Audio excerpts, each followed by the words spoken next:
Hi everyone, Deb Tucker here for another Thursday Tips and Tricks.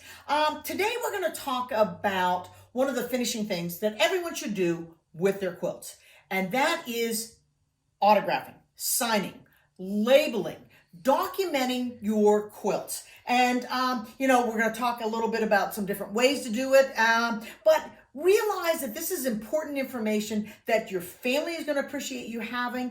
It's important information that historians value. And quilt appraisers, if they know the information, the who, what, when, where, and why a quilt was produced, the value of your quilt actually increases quite significantly. So let's get started. When you do your quilts, there are a couple things that you should basically make sure you try to get information that you should try to get on them.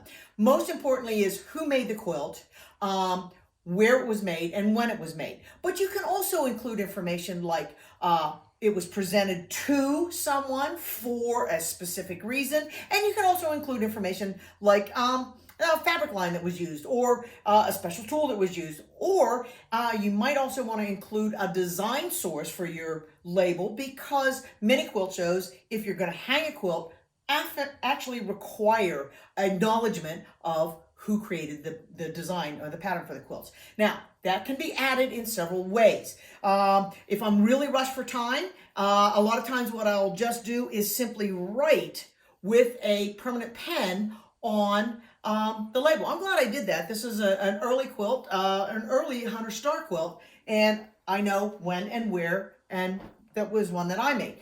Labels can be a little more formal. This is a sample of a printed label that's got a border around the outside and then added to the back of the quilt. But oftentimes my labels are just hand-lettered words that give me the vital information that I want to have about a quilt. Now, when you do labeling, there's some great information out there in books. There are several books that give you really unique, unusual type labels. And there are a number of books out there that are iron-on transfers that you can just work into your labeling process.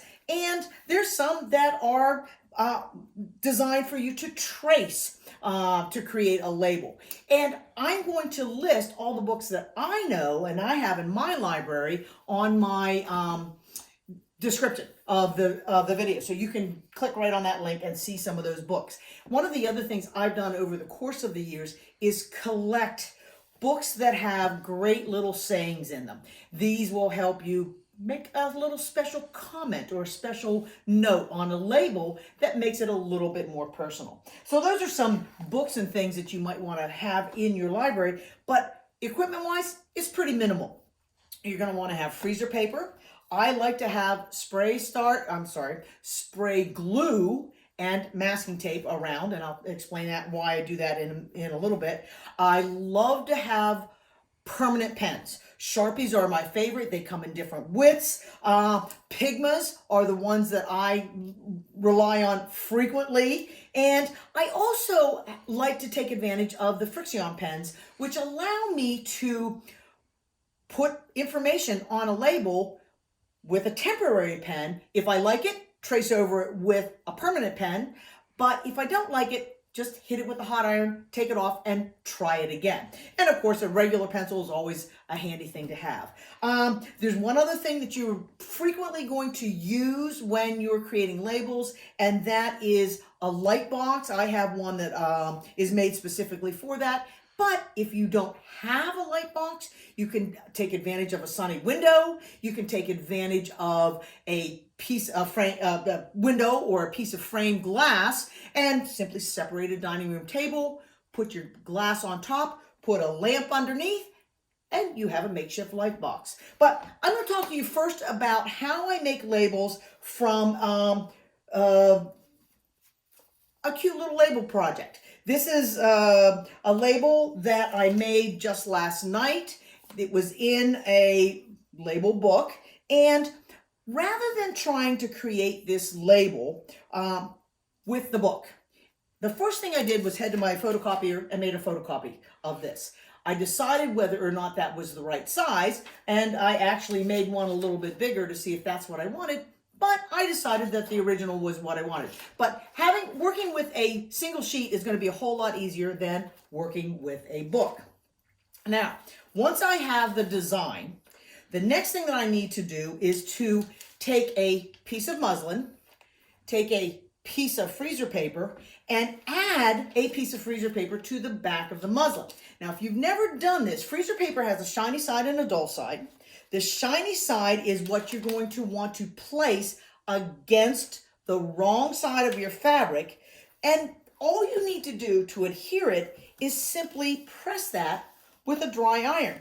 And what that's going to do when you add the freezer paper to the back, it's going to stabilize your fabric. So as you're drawing or you're writing, your fabric is not sliding and slipping on you. So once I've done that, the next thing I'm going to want to do is trace my project. Well, you've probably figured out that tracing through the fabric, the freezer paper, and this piece is going to be challenging unless you have that light source. I'm going to set this up so you can see it just a little bit better. So we'll move this up here like this, turn that on, and what happens when I take that label and place it over top of the design. And I would put a little bit of masking tape to tape that down and put a little masking tape to tape that down. It's very simple to trace that design onto the project that I'm making. You can add color if you want to. If you want to do that, make sure to test those pens on a scrap of muslin before you add it to here, because some of them will bleed more than others. So that's a great way to make this, but of course, there's no information on it. This is a cute little label. Had I thought ahead of time what I could have done when I put the muslin on the back was to actually, and let me see if I can get that off of there, add a piece of muslin that had lines drawn on it. Because if I added this line to the back of the muslin, when I went to do my tracing, I would have the lines on there to be able to just go ahead and fill in the information. But since I didn't do that, I can take the old freezer paper off, put the lined freezer paper on there, hit it with the iron, and then remove this, and then simply add the information on there. So there's a couple different ways. If you make a mistake, don't worry about it. You can either do it again or go on to plan B. So that's how I use frequently those kind of labels on my projects. But a lot of times the information that I need to include for certain quilts is numerous. So I go to my computer for some help with the wording, because filling it all in and making it fill evenly and accurately is challenging. So this is a label that I have to place on a quilt here in just a couple days and send off. And I went to the computer, went to a word processing program, and printed out all the information that I needed. The name of the quilt, who designed it, who created it, who quilted it, all the information that I wanted. Printed this off on my computer, not on freezer paper, but on just a regular sheet of paper. I make sure that when I do this printing, I always use a very simple text. Don't get into anything formal here.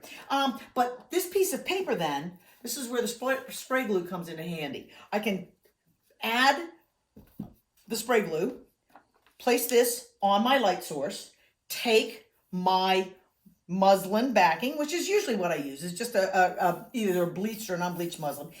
One thing, when you're doing this, you should wash your fabric to take out any of the sizing out of your fabric. But when I place that on the light source and press over the sprayed paper, that's going to allow me to go ahead and trace all that information. When it's all traced, and you'll notice that the fabric is quite large, that's when I'll come back and trim all the edges to about an inch away, and then proceed to fold those edges under with my iron, creating a label that then can be hand stitched to the back of my project. I wish I'd done this for the last 40 years of my life, but I'm going to say, learn from my mistakes, gang. Make sure that when you're finishing your projects, finish them all the way. Put that binding on, but then add the label, add the signature. This is your work of art.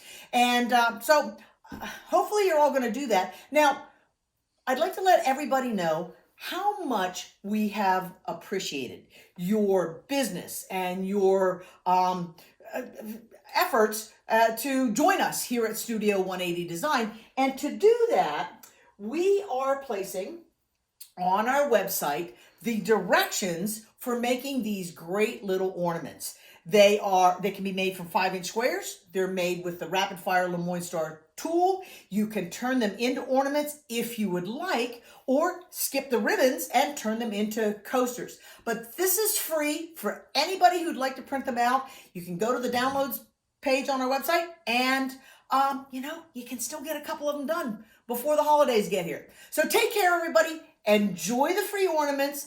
Make sure to label your quilts, and I'll see you next week.